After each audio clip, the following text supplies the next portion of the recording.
नमस्कार। आज हम शुरू करने जा रहे हैं मैथ पेडागोजी की पीवाईक्यू क्लास, जिसमें आपकी मैथ पेडागोजी की एक क्विक रीज़न हो जाएगी। वीडियो शुरू करने से पहले वीडियो को ज़्यादा से ज़्यादा शेयर कीजिएगा, लाइक कीजिएगा और चैनल को सब्सक्राइब कीजिएगा। कमेंट में आप भी अपने आंसर करते रहिएगा कि आपकी जो है कितनी प्रिपरेशन मैथ की हुई है। क्वेश्चन फर्स्ट से शुरू करते हैं। एक गणित के अध्यापक ने विद्यार्थियों से एक टेनग्राम में दिए गए सभी आयतों को पहचानने के लिए कहा। उपरोक्त क्रियाकलाप विद्यार्थियों का वेन हेले के अनुसार दिए गए ज्यामितीय तर्क के किस स्तर पर आकलन करने के लिए उपयुक्त है। यहाँ पर क्या कहा, विद्यार्थियों को आयतों को पहचानने के लिए कहा। तो यहाँ पर ऑप्शन ए है दृश्यीकरण, ऑप्शन बी है स्वयंसिद्ध, ऑप्शन सी है विभिन्न आकृतियों में परस्पर संबंध स्थापित करना, ऑप्शन डी है आकृतियों को पहचानना। यहाँ पर आपका राइट आंसर हो जाएगा ऑप्शन डी, आकृतियों को पहचानना, क्योंकि पहचान से ही आपका पूछा गया है, तो आकृतियों को पहचानना ही आपका राइट आंसर हो जाएगा। यहाँ पर आपके जो वैन हेले हैं उन्होंने ज्योमेट्रिक थिंकिंग जो है बताया था इसके बारे में कि बच्चे ज्योमेट्री को किस प्रकार से सीखते हैं, और इसकी उन्होंने 5 स्टेज बताई हैं। सबसे पहले जो है लेवल 0 बताया है, जिसमें बच्चे का विजुअलाइजेशन होता है लेवल 0 में, जिसमें बच्चा क्या करता है, चीज़ों को देखता है, और चीज़ों को वो किस में देखता है, वो भिन्न भिन्न वस्तुओं के रूप में देखता है। जैसे आपका जो समोसा है वो आपका ट्रायंगल टाइप में हो गया, आपका बिस्किट है जो वो आपका रेक्टेंगल टाइप में हो गया। ऐसा जो है बच्चा चीज़ों को देख के उनका क्लासिफिकेशन करता है, और उनकी इमेज क्या करता है बच्चा, इमेज से ही वो उनकी अपने दिमाग में क्या करते हैं, इमेज बनाता है देखकर कि ये आपका समोसा है, ये ट्रायंगल है, और ये आपका बिस्किट है, ये रेक्टेंगल है। फिर लेवल जो 1 आता है बच्चे का, वो आता है एनालिसिस में क्या होगा बच्चे का, एनालिसिस में होगा, इसमें बच्चा क्या करेगा, चीज़ों को ज्योमेट्रिकल नाम देना शुरू कर देता है। जैसे कि बच्चा क्या करेगा कि ये ट्रायंगल है, इसको ट्रायंगल बोला, फिर इसको रेक्टेंगल, इसको स्क्वायर, ऐसे बच्चा क्या करता है, चीज़ों को नाम देना जो है शुरू कर देता है। फिर बच्चा क्या करता है, इनफॉर्मल तरीके से सीखता है चीज़ों को। इनफॉर्मल कैसे सीखते हैं, अनौपचारिक रूप से अपने ही उनको नाम देकर बच्चा उनमें रिलेशन बनाना स्टार्ट कर देता है, फिर उनको सीखता है। फिर लेवल 3 में क्या हो जाएगा आपका, लेवल 3 में बच्चा फिर फॉर्मल तरीके से सीखेगा चीज़ों को। फॉर्मल में बिल्कुल अच्छे तरीके से जो शेप्स होती हैं और उनके जो फॉर्मूले हैं उनको वो ढूंढने लगना शुरू कर देता है। फिर लेवल 4 आ जाता है, इसमें बच्चा क्या करता है, लेवल 4 जो है आपका ये रीगर होता है आपका, दृढ़ता जिसको कहा जाता है। इसमें बच्चा अपने ज्यामितीय चिंतन के अनुसार, इसको स्वयं सिद्ध भी कहा जाता है, कि फिर बच्चा इसमें स्वयं सिद्ध करने लगता है, खुद से चीज़ें बनाता है। तो जो आपका इम्पोर्टेंट है आपका प्राइमरी लेवल के लिए, आपसे लेवल 0, लेवल आपका 1 और लेवल 2 ये आपसे पूछे जाते हैं एग्ज़ाम ओरिएंटेड, और ये वेन हेले का आपका टॉपिक एग्ज़ाम में ज़रूर आते हैं, इसको आप ज़रूर कीजिएगा। तो बच्चा ऐसे जो है चीज़ों में संबंध बनाना शुरू करता है, आपका एनालाइज करता है फिर उनको। और कभी आपसे क्रम भी पूछ लिया जाता है कि पहले लेवल 0 आपका ये आएगा, विजुअलाइजेशन आएगा आपका, फिर एनालिसिस आएगा, फिर आपका इनफॉर्मल आएगा, फिर आपका फॉर्मल आएगा इसमें ऐसे, फिर आपका रिगर आएगा ऐसे। क्या आपसे क्रम भी उसका एक पूछ लिया जाता है, सीक्वेंस, कि इसको सही सीक्वेंस में लगाइए। नेक्स्ट क्वेश्चन है, निम्नलिखित में से कौन सी इकाई योजना का एक आवश्यक पहलू नहीं है। ऑप्शन ए है विषय वस्तु एवं सुसंगत शिक्षण प्रक्रियाओं का अंतिम और सामयिक वितरण, ऑप्शन बी है पाठ्य पुस्तक में तय किए गए क्रम के अनुसार इकाइयों की योजना बनाना, ऑप्शन सी है उचित शैक्षणिक संसाधनों की पहचान करना एवं उनको कक्षा में सम्मिलित करने हेतु योजना बनाना, ऑप्शन डी है विद्यार्थियों की आवश्यकता के अनुसार शिक्षण विधियों में अनुकूलन और बदलाव की संभावना। तो यहाँ पर राइट आंसर क्या हो जाएगा, ऑप्शन बी आपका राइट आंसर हो जाएगा कि पाठ्य पुस्तक में दिए गए क्रम के अनुसार इकाइयों की योजना बनाना, ये इसका राइट आंसर हो जाएगा। नेक्स्ट क्वेश्चन है,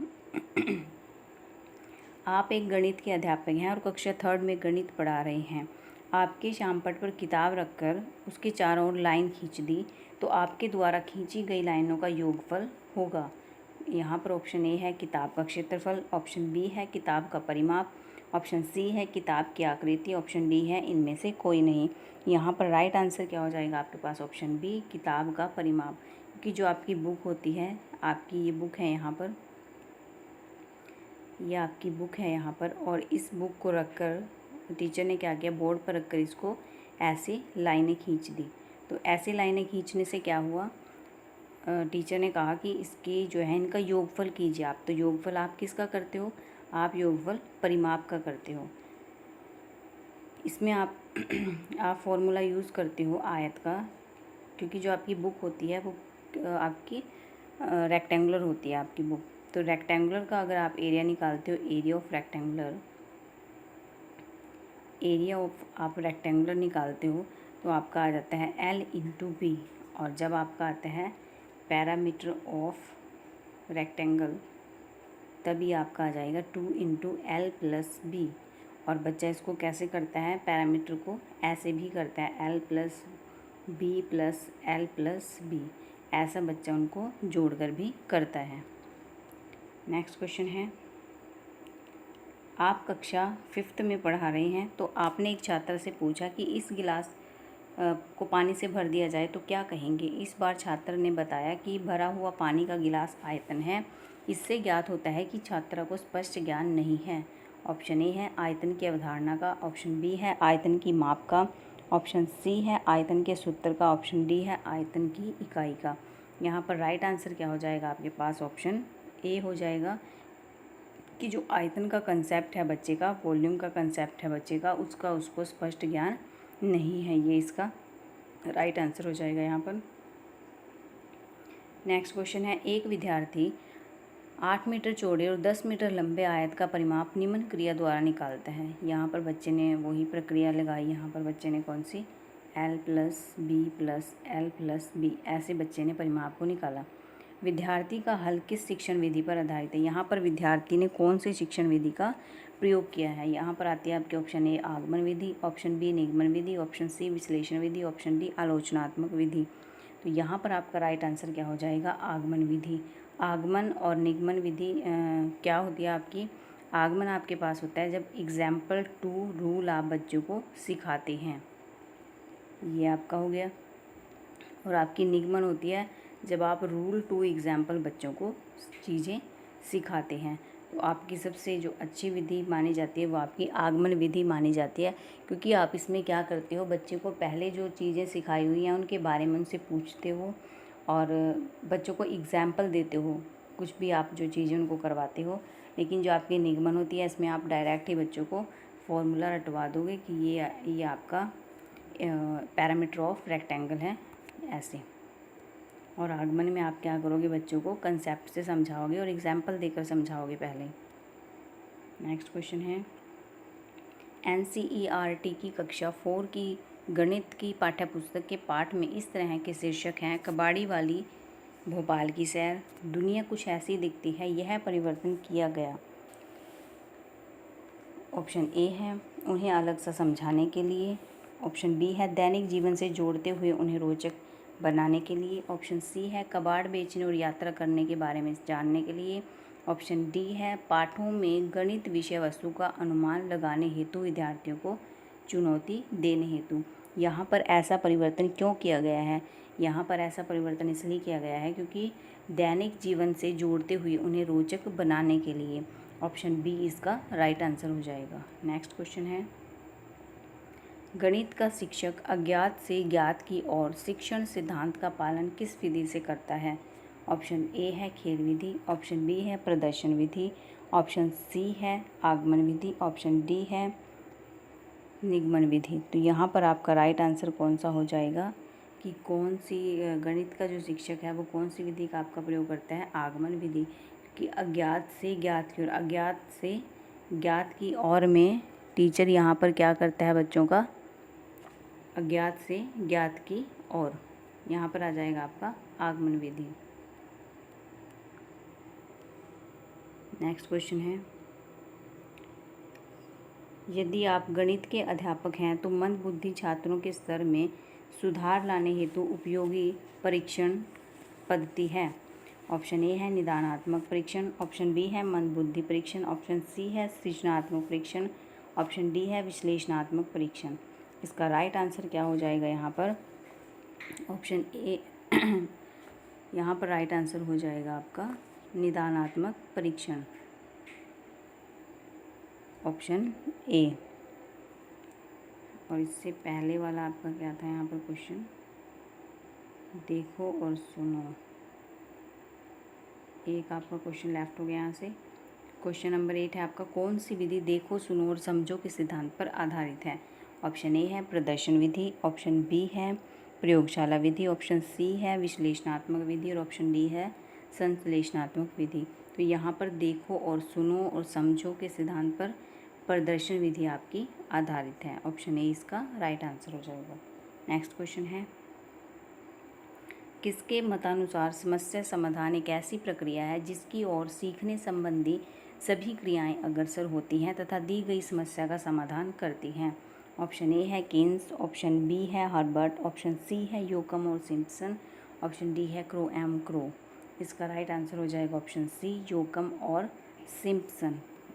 नेक्स्ट क्वेश्चन है, एक शिक्षक ने -25 मल्टीपल -5 का गुणनफल बताने को कहा, परंतु नीमा के अनुसार उसने उत्तर इस प्रकार दिया, -25 मल्टीपल -5 इज इक्वल -125। इस प्रकार की त्रुटि को दूर करने के लिए शिक्षक को चाहिए कि ऑप्शन ए है 2 ऋणात्मक अथवा 1 धनात्मक व 1 ऋणात्मक पूर्णांकों के गुणन में चिन्ह की भूमिका को समझाएं। ऑप्शन बी है यह बताएं कि गुणक चाहे किसी चिन्ह के हों सदैव धनात्मक चिन्ह लगाएं। ऑप्शन सी है दोनों ऋणात्मक वाली संख्याओं के गुणनफल को धनात्मक तथा दोनों धनात्मक चिन्हों वाली संख्याओं के गुणनफल में ऋणात्मक चिन्ह लगाएं। ऑप्शन डी है छात्र को यह समझाएं कि गुणनफल में चिन्हों पर ध्यान न दें। तो यहाँ पर आपका राइट आंसर क्या हो जाएगा, यहाँ पर राइट आंसर हो जाएगा आपके पास ऑप्शन ए कि 2 ऋणात्मक अथवा 1 धनात्मक और 1 ऋणात्मक पूर्णांकों के गुणक में चिन्ह की भूमिका को समझाएं। कि बच्चों को आपको समझाना चाहिए कि जब -4 मल्टीपल आप -2 करोगे तो माइनस आपका क्या हो जाता है, कैंसिल होगा, 4 2 8 आपका प्लस का आ जाएगा। और जब बच्चा यहाँ पर -4 और मल्टीपल 2 करेगा तब यहाँ आपका माइनस का 8 आ जाएगा। तो ये कंसेप्ट जो है बच्चों को सिखाया जाना चाहिए कि 2 माइनस आने पर क्या होगा और 1 माइनस और 1 प्लस आने पर क्या कंडीशन वहाँ पर लगती है। नेक्स्ट क्वेश्चन है, राहुल दिए गए समीकरण 1, 2 और 3 को हल नहीं कर सका। राहुल जिसे समझ नहीं पाया कि वह कठिनाई क्षेत्र यह हो सकता है। राहुल के जो है बच्चा उसके पास 3 इक्वेशन है यहाँ पर। फर्स्ट है 4x + 6y = 12 and 2x + 3y = 6। Second है 2x + 3y = 8, x + 3y = 2 and third है 6x + 2y = 1, 4x + 3y = 1। यहाँ पर बच्चा क्या करेगा, ऑप्शन ए है प्रतिस्थापन विधि द्वारा 2 समीकरणों को हल किया जा सकता है। ऑप्शन बी है समीकरणों को ग्राफ विधि से हल किया जा सकता है। ऑप्शन सी है 3 में दिए गई दोनों समीकरण उचित संख्याओं के गुणक करने पर परिवर्तित किए जा सकते हैं। ऑप्शन डी है 2 समीकरणों को हल करने के लिए उनका योग व व्यवकलन किया जा सकता है। यहाँ पर राइट आंसर क्या होगा आपका, ऑप्शन सी आपका राइट आंसर हो जाएगा कि जो थर्ड इक्वेशन दी हुई है 3 में दिए गई जो आपके पास हैं दोनों समीकरण उचित संख्याओं के गुणन करने पर परिवर्तित किए जा सकते हैं। तो यहाँ पर आपका आंसर ऑप्शन सी हो जाएगा। नेक्स्ट क्वेश्चन है, घातांक कार्य करते हुए एक विद्यार्थी की नोटबुक में जो कार्य किया गया वह इस प्रकार था। 4 जो है आपका cube and multiple 4 square is equal 4 की पावर जो है वो 5 एंड फिर 5 power 6 and 5 power 3 multiple is equal 5 to power 9 फिर 7 की पावर जो है वो 3 multiple 3 power 7 and equal 21 power 10। इससे यह स्पष्ट होता है कि विद्यार्थी को समझ नहीं है। यहाँ पर बताना है आपने कि विद्यार्थी को किसकी यहाँ पर समझ नहीं है। ऑप्शन ए है घातांकों का योग व गुणन कैसे किया जाता है। ऑप्शन बी है समान आधार वाली संख्याओं का गुणन कैसे किया जाता है। ऑप्शन सी है अलग आधार वाली संख्याओं का गुणन कैसे किया जाता है। ऑप्शन डी है घातांकों का योग कैसे किया जाता है। यहाँ पर आपने बताना है कि कौन सा इसका राइट आंसर होगा। यहाँ पर राइट आंसर आ जाएगा ऑप्शन सी कि अलग आधार वाली संख्याओं का गुणन कैसे किया जाता है, ये इसका राइट आंसर होगा। नेक्स्ट क्वेश्चन है, गणित किट निर्मित करने वाली संस्था का नाम है। ऑप्शन ए है राजस्थान राज्य शैक्षिक अनुसंधान एवं प्रशिक्षण संस्थान जयपुर, ऑप्शन बी है काजरी जोधपुर, ऑप्शन सी है डाइट, ऑप्शन डी है NCERT दिल्ली। तो यहाँ पर जो गणित के निर्मित करने वाली संस्था है वो है आपके ऑप्शन ए राजस्थान राज्य शैक्षिक अनुसंधान एवं प्रशिक्षण संस्थान जयपुर। नेक्स्ट क्वेश्चन है, योजना एक महत्वपूर्ण उद्देश्य क्रिया है जिसे मन लगाकर सामाजिक वातावरण में पूरा किया जाता है। गणित शिक्षण की योजना विधि की परिभाषा निम्न में से किसने दी? ऑप्शन ए है किलपैट्रिक, ऑप्शन बी है थॉर्नडाइक, ऑप्शन सी है crow and crow, option D है स्किनर। इसका राइट आंसर हो जाएगा option A Kilpatrick. Next question है, एक विद्यार्थी जो कक्षा 5 में पढ़ता है और वह हाफ प्लस 1/3 को सही तरीके से हल कर सकता है, लेकिन वह यह नहीं बता सकता कि हाफ तरबूज के 3 बराबर टुकड़े कैसे किए जाएंगे। इससे क्या स्पष्ट होता है? यहाँ पर बताना है कि बच्चे का क्या जो है उसको कंसेप्ट समझ नहीं आया। ऑप्शन ए है उसे भिन्नों की अवधारणा का ज्ञान नहीं है, ऑप्शन बी है विद्यार्थी इन दो समस्याओं की गणितीय तुल्यता की समझ नहीं है,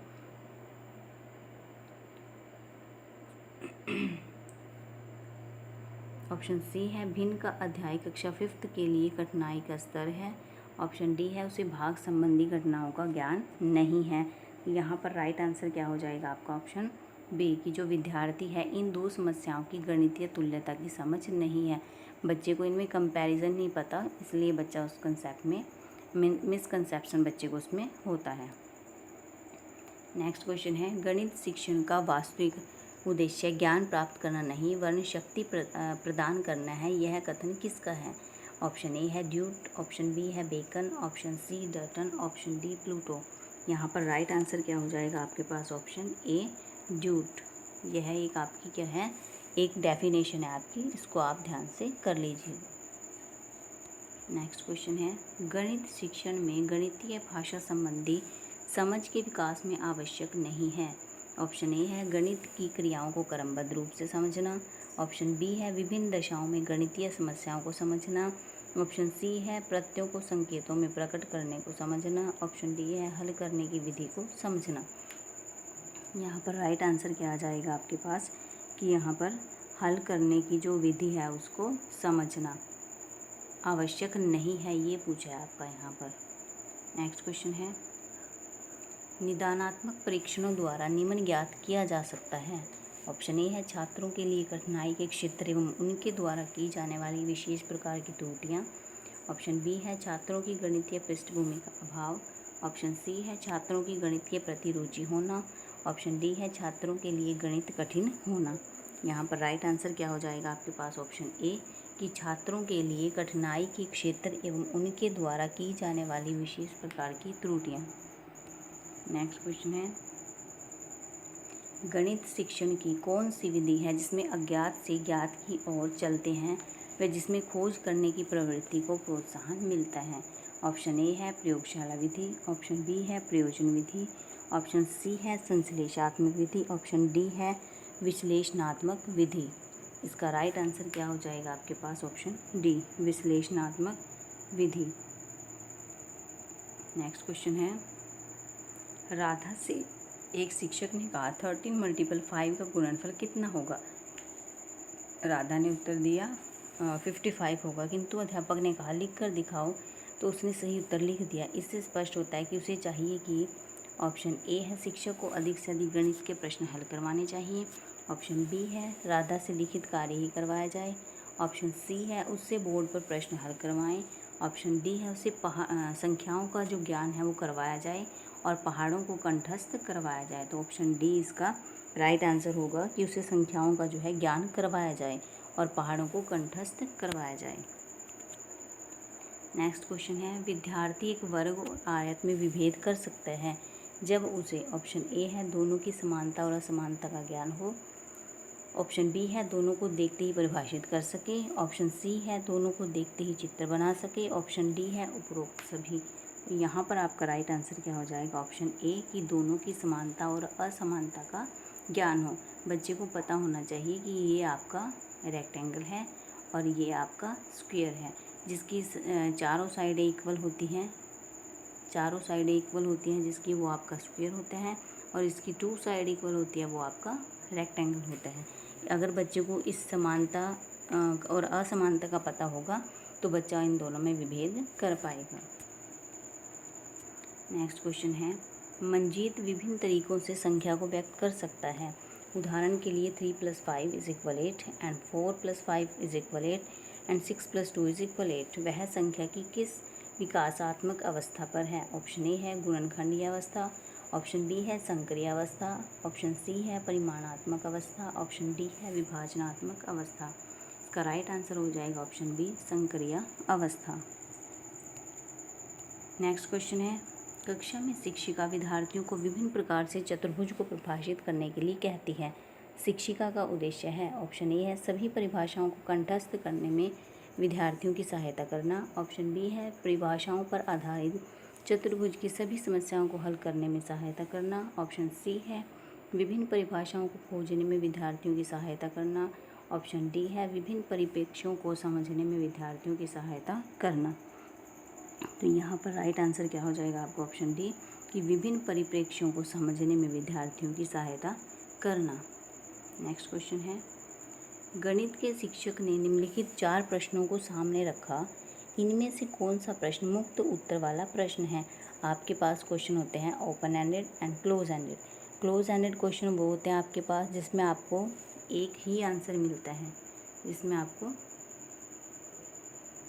क्लोज एंडेड क्या होगा आपके पास जिसमें आपको एक ही आंसर मिलेगा।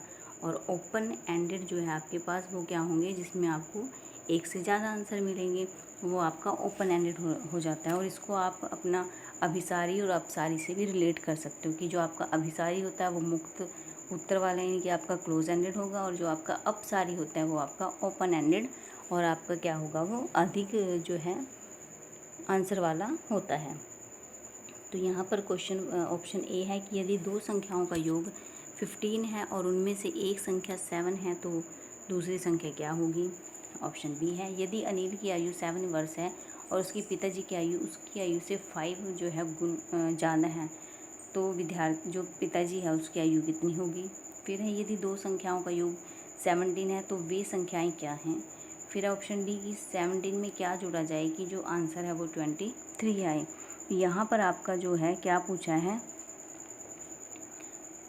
जो यहाँ पर पूछा है मुक्त उत्तर वाला पूछा है। मुक्त उत्तर होगा आपका यहाँ पर ओपन एंडेड। तो ओपन एंडेड जो क्वेश्चन है आपका वो है यहाँ पर कि ऑप्शन सी कि यदि 2 संख्याओं का योग 17 है तो वे संख्याएं क्या हैं। आप कोई भी 2 संख्याएं ले सकते हैं जिनका जो है टोटल 17 आएगा, जैसे कि 10 + 7 आप ले सकते हो, 11 + आप 6 ले सकते हो, या इसमें आपके एक से ज़्यादा होंगे ना आंसर, तो ये आपका ओपन एंडेड हो जाता है। नेक्स्ट क्वेश्चन है, न्यूमैन के अनुसार विद्यार्थी शब्द समस्या को हल करने में सक्षम हो इससे पहले वह 5 स्तरों को पूरा करें। यह स्तर नीचे यादृच्छिक क्रम में लिखे गए हैं।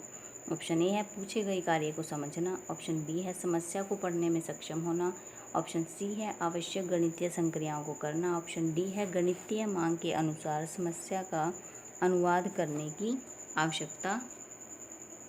फिर है उत्तर को अर्थपूर्ण रचना में प्रदर्शित करना। यहाँ से आपने क्या करना है, इसको एक क्रम देना है कि इसको किस क्रम में आपका लगाया जाएगा। तो सबसे पहले आपका यहाँ पर क्या आएगा, समस्या को पढ़ने में सक्षम होना सबसे पहला आपका नंबर आएगा, ये आपका ए आएगा सबसे पहले। फिर आपका आएगा इसमें कि पूछे गए कार्य को समझना, यहाँ पर आपका ये बी होगा, यहाँ पर आपका ये फर्स्ट नंबर पर आएगा, फिर ये आपका सेकंड नंबर पर आएगा। फिर आपका आएगा आवश्यक गणितीय संक्रियाओं को करना, ये आपका थर्ड पर ही रहेगा। फिर आपका आएगा इसमें कि गणितीय मांग के अनुसार समस्या का अनुवाद करने की आवश्यकता, ये फोर्थ रहेगा आपका यहाँ पर। और फिफ्थ आएगा आपको उत्तर को अर्थपूर्ण रचना में प्रदर्शित करना, यह आपका यहाँ पर क्या आ जाएगा, फिफ्थ आ जाएगा। ऐसे आपने इसको एक क्रम में लगाना है। नेक्स्ट क्वेश्चन है,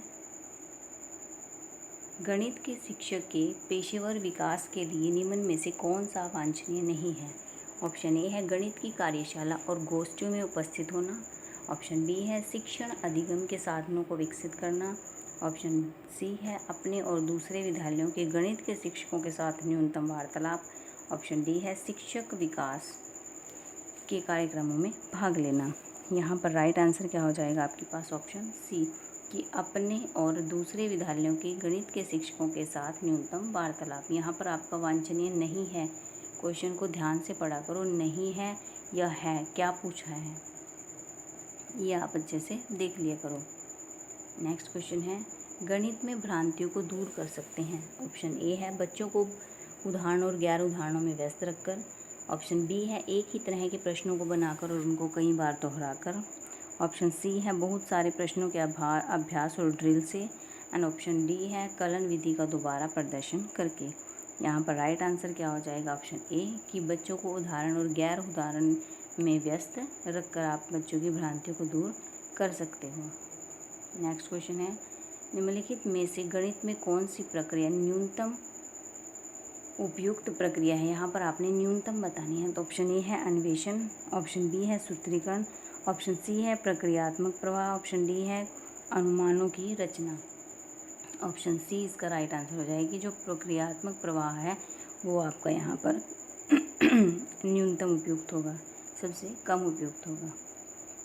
नेक्स्ट क्वेश्चन है, राष्ट्रीय पाठ्यचर्या 2005 के अनुसार निम्नलिखित में से कौन सा बच्चे की विचार प्रक्रिया के गणितकरण के अर्थ की सर्वाधिक उपयुक्त व्याख्या करता है? ऑप्शन ए है बहुत सारा गणित जानना बच्चे की विचार प्रक्रिया का गणितीकरण है। ऑप्शन बी है गणित में अनेक प्रश्नों को हल करने से बच्चे की विचार प्रक्रिया का गणितीयकरण हो जाएगा। ऑप्शन सी है संख्याओं और उन पर संक्रियाओं का ज्ञान बच्चे की विचार प्रक्रिया का गणितीयकरण है। ऑप्शन डी है गणित को बच्चे के जीवन के अनुभवों का और दैनिक जीवन की बातचीत का एक अंश बनाना बच्चे की विचार प्रक्रिया का गणितीयकरण है। तो यहाँ पर राइट आंसर और सबसे पॉजिटिव आंसर क्या हो जाएगा आपके पास? ऑप्शन डी कि गणित को बच्चे के जीवन अनुभवों का और दैनिक जीवन की बातचीत का एक अंश बनाना बच्चे की विचार प्रक्रिया का गणितीयकरण है। क्योंकि जो आपका NCF 2005 है वो आपका यही कहता है कि बच्चों का गणितीयकरण किया जाना चाहिए।